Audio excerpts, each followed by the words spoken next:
You're listening to Crushing Club Marketing, a podcast for progressive club leaders ready to increase their club's revenue. The time for change begins right now. You never know where innovation is going to come from, and for the leadership team at the Green Bay Country Club in 2014, it came from Holy Cross Catholic School, where Kathy Zems was helping to turn the tide as the school's development director. She was hired away to take on marketing responsibilities at the club, and membership started to grow. She was using content marketing before most clubs had ever heard of the term. In this episode, Kathy shares her story with us. Well, thanks for listening. Kathy Zems is the Director of Membership and Marketing at Green Bay Country Club, and she's done some terrific work since joining the club back in 2014.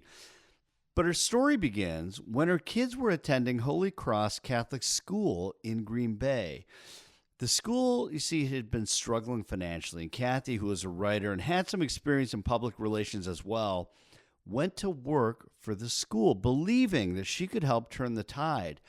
Now, keep in mind, this is 2014, and social media was really just taking off, and Kathy was starting to realize the power of social media as a PR tool. And she saw an opportunity to share the story of the school through Facebook and other channels. As opposed to like the typical, news coverage, she leveraged social media. She also was running blogs. She posted interesting content to their social media channels. And then the school started getting noticed. Well, crisis was averted. The school started turning things around. And along the way, a parent of another student at Holy Cross noticed her work, and that parent also happened to be a member at Green Bay Country Club. Well, that person convinced Kathy to leave Holy Cross and help with marketing at the club. In her first 4 years at Green Bay Country Club, she helped grow membership by more than 160%, and the tactics she was using were way ahead of her time, not only just in marketing in general, but especially in the club world. And what was even more remarkable, at a time when there were so many ways of using these tools, she was doing it and still does do her work as a team of one, as she says, 1 1/3 people. So remarkable work, and we're really fortunate to have her with us today, as well as Hannah Eanes of PCMA, who is joining the conversation once again in this episode. And so without further ado, here is Kathy Zems. Kathy, thanks so much for being with us. Oh, thanks so much for having me, Ed. It's nice to be here. Okay. So for our listeners who are not familiar with Green Bay Country Club or with your work, can you just tell folks a little bit about your work in the club? Sure, yes. I started at Green Bay Country Club about 6 years ago. I started out as the communications person here, and I, about a year later, was given a promotion to the membership director at the club. So we just celebrated our 25th anniversary here at the club, and that's been really exciting. We're a full country club, golf, tennis, swim, special events all year round.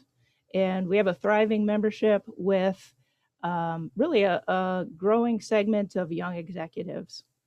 So really by club, in the club world, 25 years isn't really that long. I mean, it's a pretty young club, right? It is a pretty young club, and it's really a story that I find wildly interesting and inspirational on so many levels. Back about 25, actually more than 25 years ago, probably 30 years ago, there was only one country club in town. There was a wait list that was 8 years long. Everybody was getting sick of waiting. It was almost as bad as trying to get season tickets for the Green Bay Packers. But a couple of people on that list decided that, maybe they could make a country club of their own. So they started looking into it. Key people stepped forward. There were about a dozen of them in all different fields. And they started asking around. They got a great deal of press in the local media. And it turns out there were lots of other folks interested in starting a country club as well. So that's kind of the spirit of the club that exists to this day, that, maybe we can just do it on our own. We're going to always improve. And it's a story I enjoy telling to all of the incoming members. And are you the first membership director the club has had? No, actually, the first membership director was one of those 12 founding members, and he was actually a volunteer. He's also a member to this day. So he'll come in from time to time and talk to me about, different ideas he has or different things he did. And he's definitely one of the people that I really look up to because I know what it takes to tell the story that he told. And, you know, that's kind of my wheelhouse. And I think, I'm grateful to what he did because I think that's a large portion of why we're here today. But you're the so but to be clear though, but you're the first paid I mean, he was a volunteer. You're like a Right. paid, right? Right. Kathy, I think it's interesting that you share that because, and that's what's so neat about your story, right? You've been there 6 years and it's really been an evolution, right? And you've been part of your club's evolution. And I think that it's really something to recognize and commend that group of individuals who started the club that they saw an opportunity, they saw a need, and they tasked you with that, and you've been really successful. Do you mind sharing a little bit about that success that your club has realized by implementing, this role? Yes, when I came in, I think at a basic level, they didn't really have anybody that was doing their communications consistently. So I came in as more a coordinator position and took a really hard look at, our website and how are we communicating with our members, and importantly, what audiences are we communicating with, and all of those sorts of things, almost like an audit per se. And then I started just fixing the obvious things that needed to be upgraded. Coming up with a consistent look, fixing any errors, those sorts of things. I think with the early success that I had, and probably because I made a point of communicating what I was doing really clearly to the different stakeholders. They entrusted me with the position of membership director. It flowed kind of naturally just because people would ask about membership, and I was answering the phone. So I would, as somebody who answers the phone, I want to give them an answer. So I'd start, looking for what the answer is. And then naturally, well, I'm going to follow up with them. So it kind of evolved into a natural fit, I think, for them to entrust me with that position. So it's one thing to, and I got to come back to this whole thing later, Hannah, about the clubs and not having membership directors, and I find that so fascinating, and that they don't need it. And we can come back to that. So let's talk about how did you? I mean, you came to Green Bay Country Club with a very unique set of skills and some experience in your previous work at a local Catholic school in marketing and Mm-hmm. communications with some digital acumen. So for number one, outside of the club space, is where you came from. It wasn't like you were working at the club since you were, a teenager.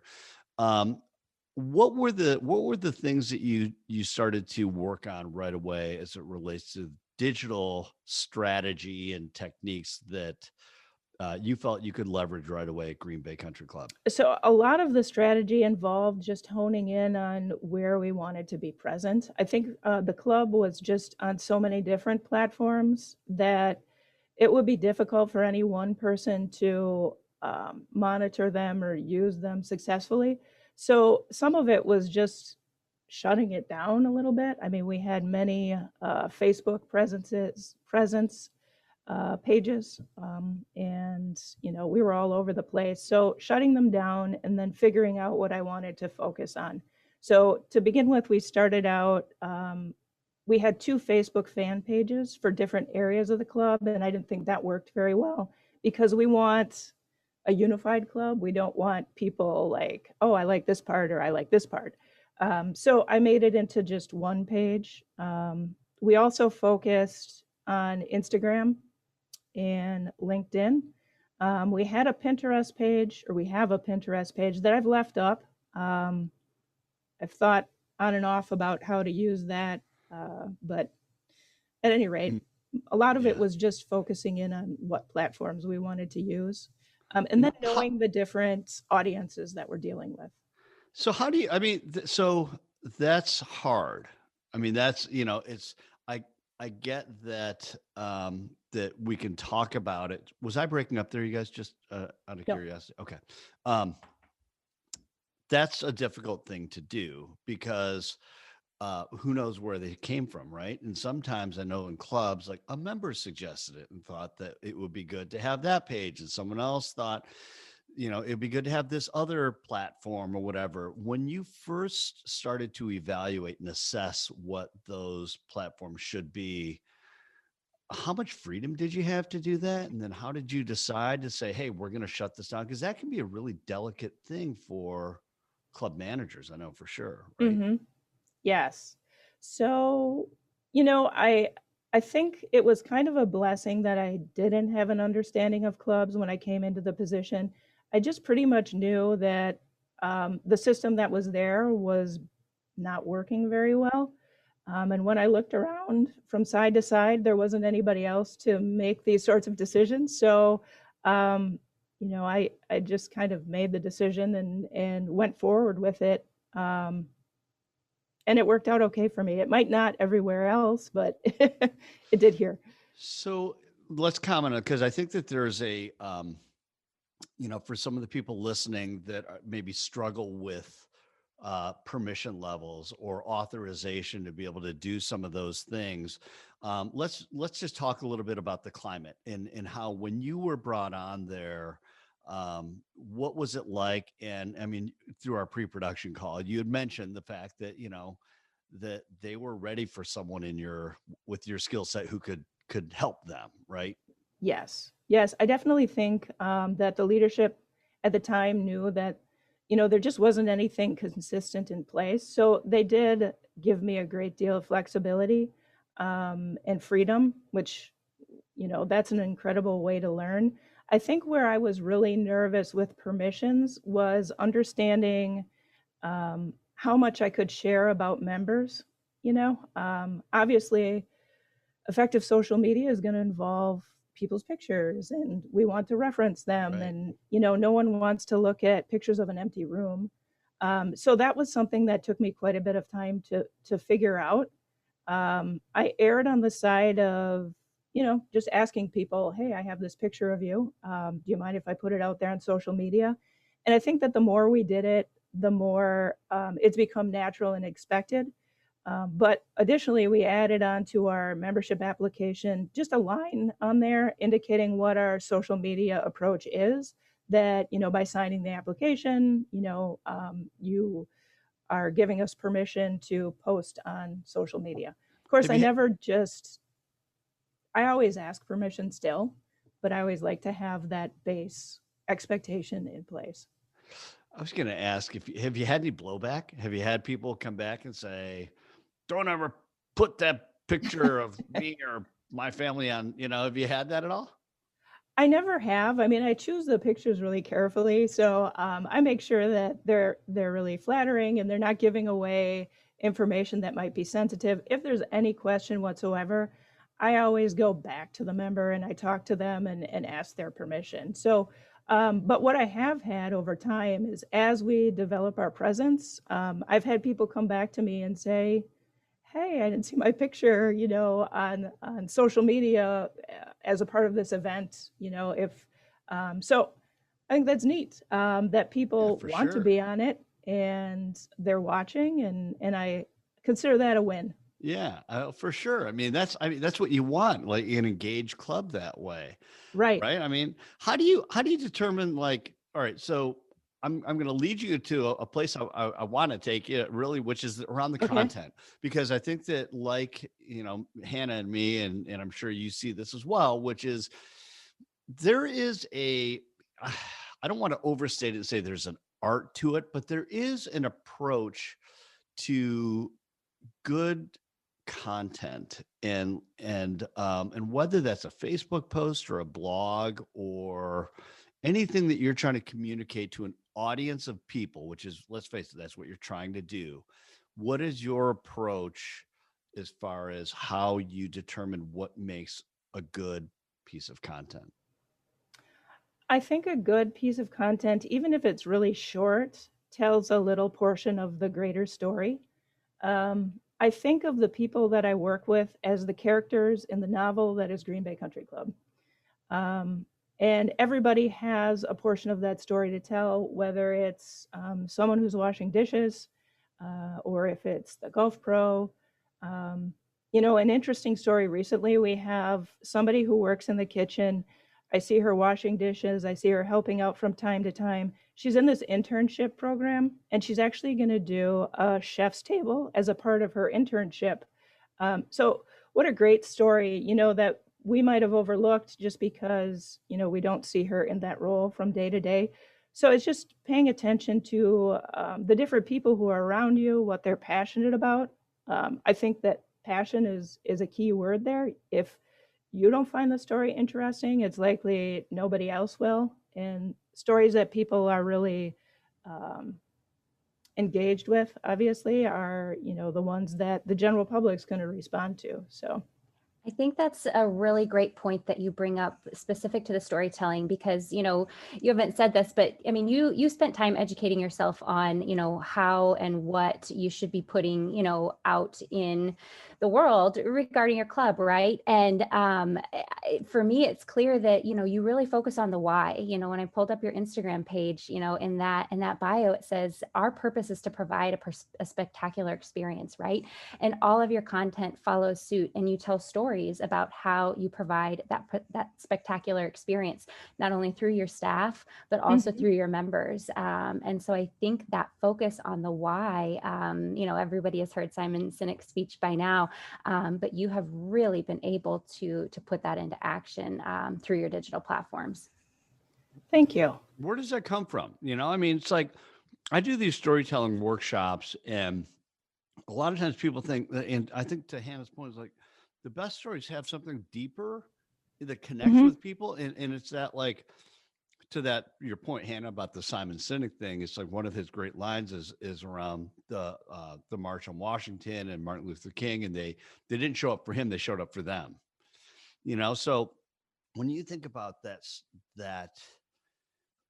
approach, like, is that what are you thinking like that? Or you think like, what's a deeper why to this? Definitely. 100%. I mean, there's really that highly personal element to what we do.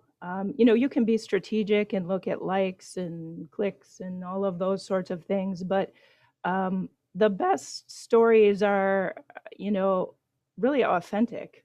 And they're not something that you come at from outside. There's something that you come to from inside, it's a little bit of an emotional thing, really.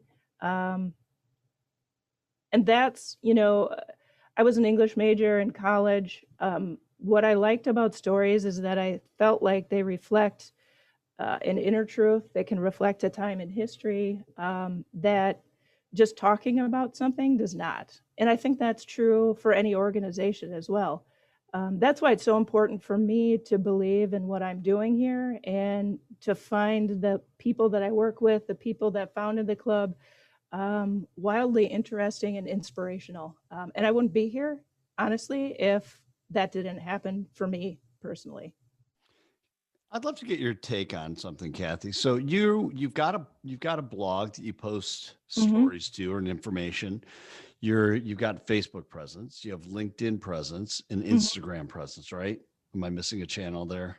I mean, that you really focus on? YouTube. Kathy, I think, haven't you added Yes. like Yes. 10, at least 10 videos to YouTube Some in the videos, last wow. 12 months? Yes. Incredible. We use YouTube a lot. I tend to think of that as almost content, and I forget to mention it as one of our social media presences, just because we use it in so many different spots. Facebook, we'll put them on the website. Yeah. That's And yeah, people may also be interested to know. I mean, just it has great search value too, since it's owned by Google.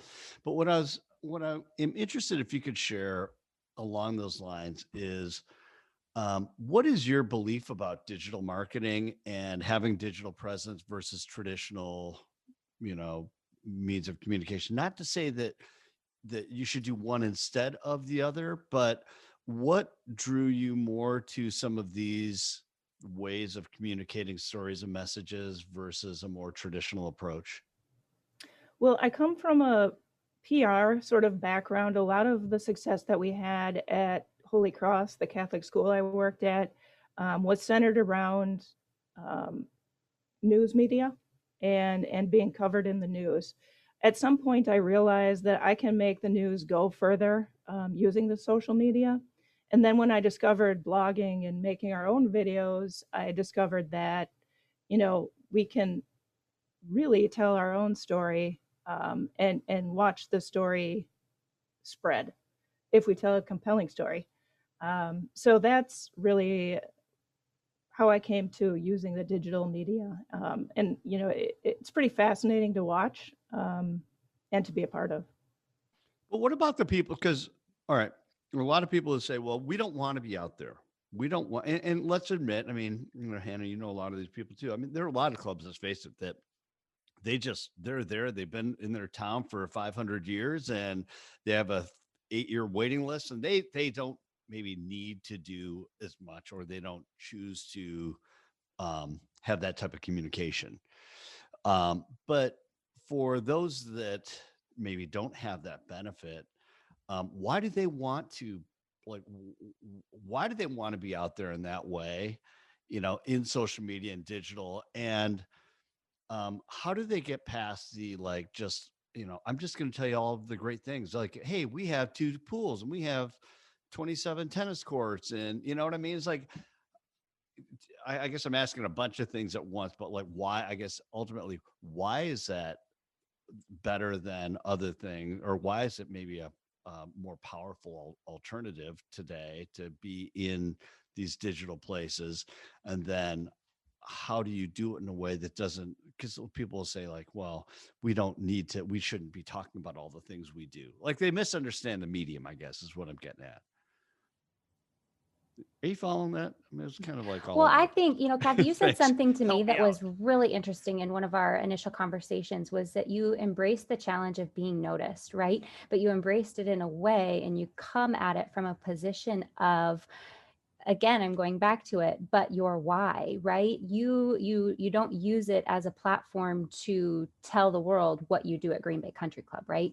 You do it in a way to tell a story of the awesome experiences that your members and the guests that they invite and that your team, have within your organization. And I guess maybe to circle back to what Ed was looking for is, how did you get that overall buy-in from your club leadership, the team members, that are helping you curate the content, the members that are allowing you to, feature them in those 10 those 10 member perspective videos that you created this year. I mean, it's been a huge project that's created a ton of buy-in and you're putting it out into the world, right? And so can you just talk a little bit about that process and that embracing the challenge of being noticed? Thank God for Hannah Eanes. Cleaning up my mess. I love it. So I think it's something that happens gradually. You have to just start putting one foot in front of the other. You build on success that you have slowly. And, when social media is set up that, your stakeholders are all on it. I mean, hopefully for the most part. So when they see something interesting, you're engaging them, and with that success, you can build on it for the next video or story or what have you that you put out. I would say, additionally, behind the scenes, what I do is I make a big point of communicating with my management team, our committees, our board of directors about what I'm doing too. I keep them in the loop, and I will let them know what the results were, and I will also, give them an insight into what the plan is. So I think that helps as well, just to continue to do behind the scenes. How do you keep all the cooks out of the kitchen, though? Well, that's a good question. Yeah, I mean, yeah, you're answering to a lot of people, and I mean, gosh, I mean, and not to mention every member probably has an opinion about how things should be done. Yes, that is the trick. And it is something that comes up from time to time. I tend to take an approach when someone comes to me with something. I want to be open to it because you never know when the next great idea is going to come from somebody else. So I listen. If I agree with it, I might think of a way to implement it or try it. If I don't, I might come up with a reason and also maybe something alternate that we could do. So Well, it's a Got it, tricky yeah. situation. I would Yeah. agree.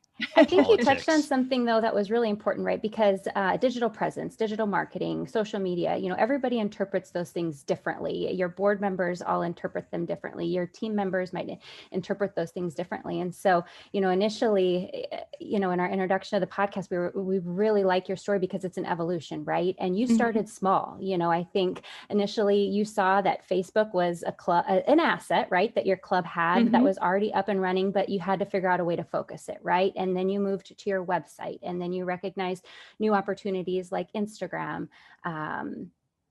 the YouTube that we've talked about, experimenting with LinkedIn. And so I think you have positioned it in a way where your board, your team members, your members haven't become overwhelmed by growing their online presence. They've been able to be a part of the process. They've been able to understand it. To your point, you've communicated back, the results and the achievements because of it. And so I think that's really interesting because regardless of who's listening to this call and where they're at, I mean, everybody's probably got some form of presence, right? But there's always room to continue to evolve. And I think that's what's neat about your story, right? Your club had things up and running, but you have come in and been able to achieve things in 6 years that have been really powerful and really, really focus on some goals. So So to that end, I mean, you're a team of how many people, Kathy?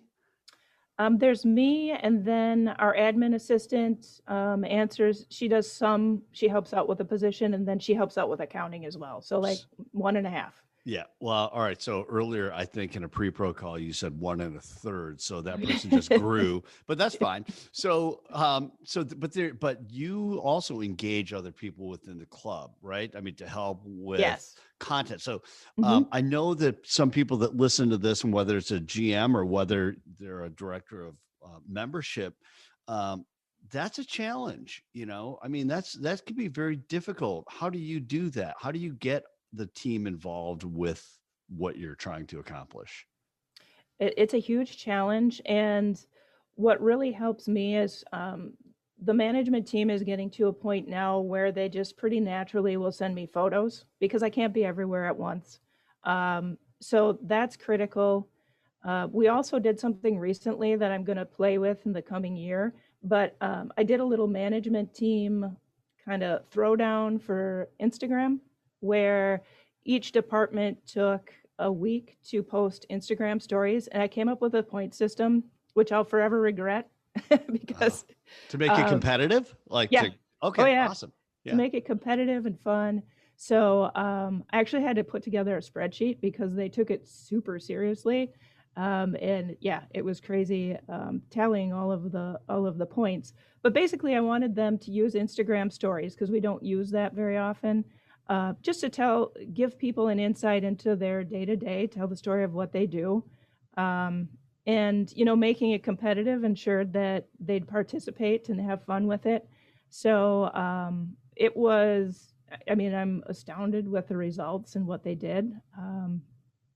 There was, I think, 50. I think one of the first teams had 50 posts on the stories during their week. And then the next one had like 67, and then the next one had more than that. So it's like everybody could see what the person or what the department before did. So they just want to build on it. But they came up with amazing things. So what I want to do is, having tested it out on the stories, is to test it out just on the general page and, have them do a post a week or something like that, just reflecting their area, maybe putting a line with it and a picture.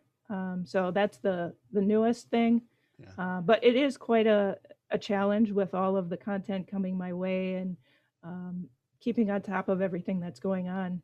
Is that why you regret the points? Because you've created a monster? Yes. And also, I have the Instagram set up on my phone, and I have an iWatch. So all of the notifications would roll in. I told them I was developing a nervous tick by the end of the a month. Are you like, I've got one of those, smart watches too. And it's like, all of a sudden you start feeling your wrist vibrate, even though there's nothing on your wrist. It's like, wait, oh, there's nothing. you Yes, know? yes. um, so just a couple more questions for you here in, around just how you've managed to get this going, and you've had some GM turnover as well, right? And you're not the only person in the club space who has to maybe introduce some of the things you're doing to new club leaders and Mhm. boards of director. I mean, directors, you hear that all the time. Do you have to sell what you do like every time over to a new board and to, you know what I mean? I mean, do you have to like kind of explain, or how does that work? Yes, definitely. Every new leadership person that comes in, I do have to, um, give them an insight into what we do here and how it's worked. They each, of course, as you would expect, come in with ideas about what worked for them. So I would say there's a period of time where, we're kind of working that out, what worked really well at their club, what's just worked really well here. And also just making sure that they're receptive to the fact that um, taking a different approach from other clubs isn't necessarily a bad thing Mhm. um, either. So, Well, and I think you've done a really good job, and I know it took you some time, but you've created a really smart document, and it's a high level, big picture document. And I think mhm, it's incredible for you to have that both as historical reference, as you're talking to new board members annually or new team members as they're coming on board. But Ed, I'm not sure if you're ready for to segue into this, but I don't want to run out of time. And I Oh think yeah. you should talk about your game plan, because it's a big picture, right? So I'm sure you have other documents where you really dial in on your communications calendar and, your mhm, content development and things like that. But your game plan is just an awesome picture for you to use as a tool, whether it's getting people in the loop of what you have going on or bringing people up to speed or getting people on board, right? And excited mhm, about what we're going to do in the coming year. mhm. What does it look like, and what do you hope to accomplish with that So document? the membership game plan, it is just that, it's a game plan for the coming year. It's been in development, I'd say, for the ever since I've been here. Each year I do a certain amount of planning. I would say this year, I'm really happy with how it turned out. Our GM really challenged me to put more detail to the plan than I ever have. And across the board, she's doing that. But so what I did is, I had like a cover sheet where I pretty much summarized everything that we do for the year. But what I always like to do is break it down to start with my overall goals. It's a little overwhelming to think about putting a plan together and all of those details. So I always boil it down to what do I need to accomplish? So retention of members, um, recruiting members. I have an admin piece. So, you know what? I start with those. And then I think about the things that I already do and start just putting them in those different buckets. I think about the timing. Um, and then I think about what I'd like to add. What's really key to doing this from year to year is that during the current year, I'm always planning for the next year. I never want to get to the end of the year and say, oh my goodness, I have to come up with a whole plan for next year. Um, the current year really should be doing a lot of the planning for the following year with some tweaks. So, and that's some wisdom that, one of our past GMs shared with me and that I've implemented, and it works great. Yeah. So, Well, as we were discussing before, I think you should sell it and make it available online for people who want to buy it, because it is really really impressive, and just the thought that goes into it. And I think so many people, not just in the club space, I mean in business in general, a lot of people approach their marketing plan like just like wing it, throw stuff on the wall, see what sticks, and just what you're tracking and measuring is really valuable. I want to just touch on that before we wrap today. Is how do you measure your success? so I've started tracking a lot of different data points. And over time, some of them I continue to track, others, there's only one Kathy. So it's like, oh, that's not useful to me. So I'll let it go. I started a history sheet, um, just keeping track of how many members I add, how many members leave, what the membership levels are at. And I segment that by month. So it does allow me to go back if I'm planning a budget, if I want to see how effective my efforts were in the previous year. Those are things that I can measure. So that's one of the main documents that I use. And of course, internally, as far as like our email communications, I'm always looking at those. I'm looking at what people are clicking on, how many of our emails are open, that sort of thing. Yeah. So those all are really pretty key to the decisions we make day to day. But I mean, open rates are something you hear membership people talking about a lot. I mean, it's like and I'm not saying this is not a significant number, but some of the things that you're doing where you're maybe pushing the envelope a little bit and doing things that other clubs aren't doing, where you have to talk to board and GM and say, hey, this is why I'm doing it. This is what we're seeing. Ultimately, it's all great. Percentages are nice, but you're also trying to drive membership and engagement. And Right. what kind of success have you had that way?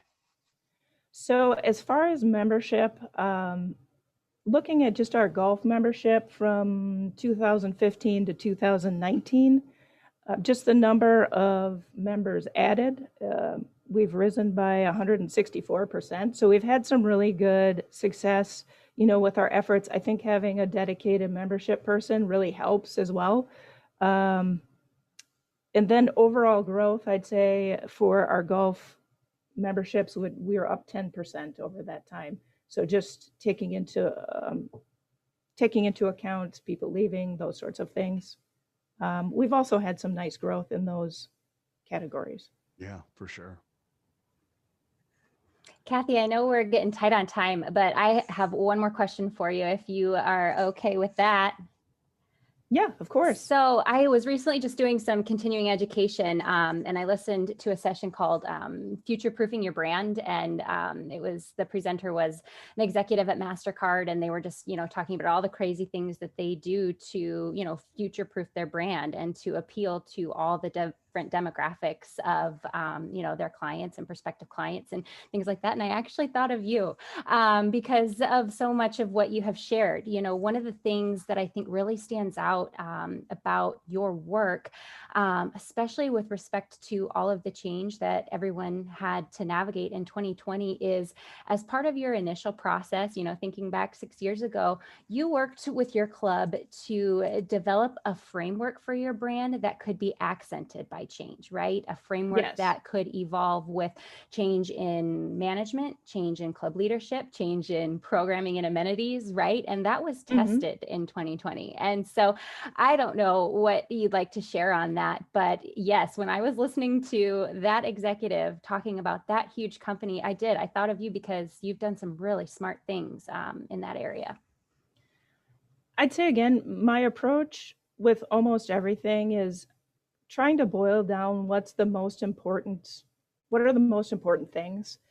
So as far as our brand and how we look and that sort of thing, I always want to know, are we understandable? Is the writing understandable? Is the font readable online? And then, from there, I want to have a consistent look. When I started out, it was not generic, but just basic and clean. I don't really have a graphic designer background, but I wanted something that looked professional and basic and that we could add on to after that. So then, with the changes that came in 2020, it sounds funny, but one of our accent fonts, one of our key fonts that we use, we changed it just based on the people that came in. We have a new event manager, we have a new food and beverage director, and they really brought a different feel to the club. So, it was as easy as changing a few fonts and looking at also photography. It figures in huge on our website and into all of our communication. So what kind of photos do we use? And that mean, I guess that was basically it, is just that basic clean look that we can change with a few basic details.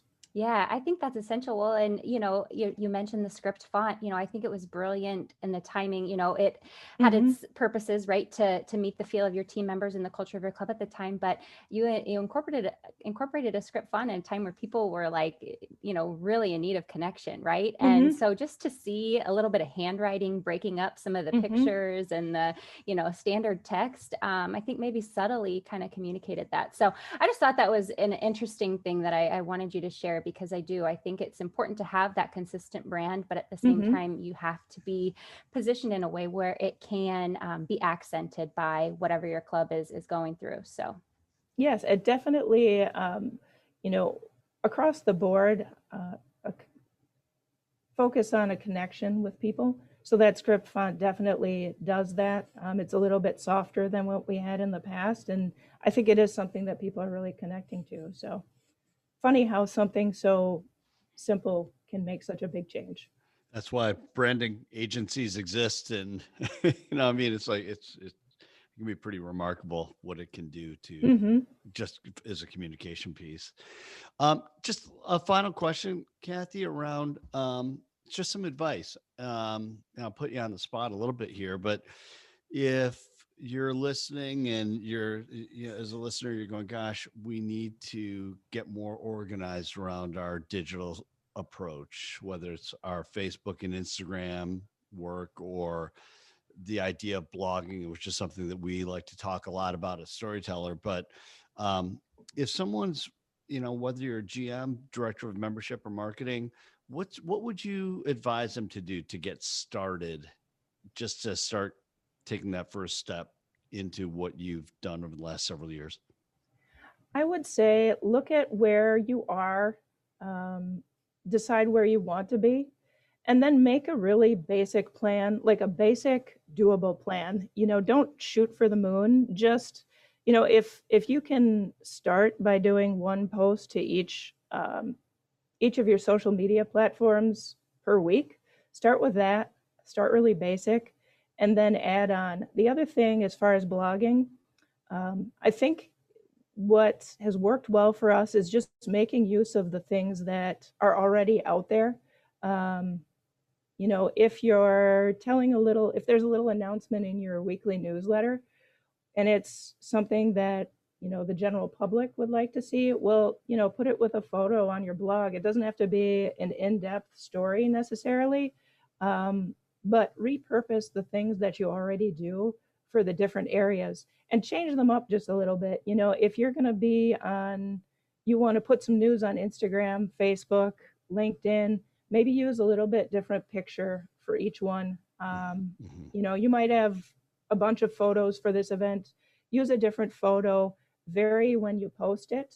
And also, if you have the ability, maybe even change the copy just a little bit based on where you're posting it. So then, people hop. I know I do, hop from social media platform to social media platform. That gives them something interesting to look at and different, no matter where they're seeing you. So awesome. Thanks so much for your time, Kathy, and for sharing your story. It's really fun to listen to all that you've done and what you've accomplished in really a very short amount of time at Green Bay Country Club. Thank you so much. Thanks for having me. Thank you, Kathy. It's always great to chat with you. Thanks, Hannah. And thank you for listening as well. If you find this podcast helpful and interesting, be sure to subscribe wherever you get your podcasts. And until we meet again, keep crushing your club's marketing.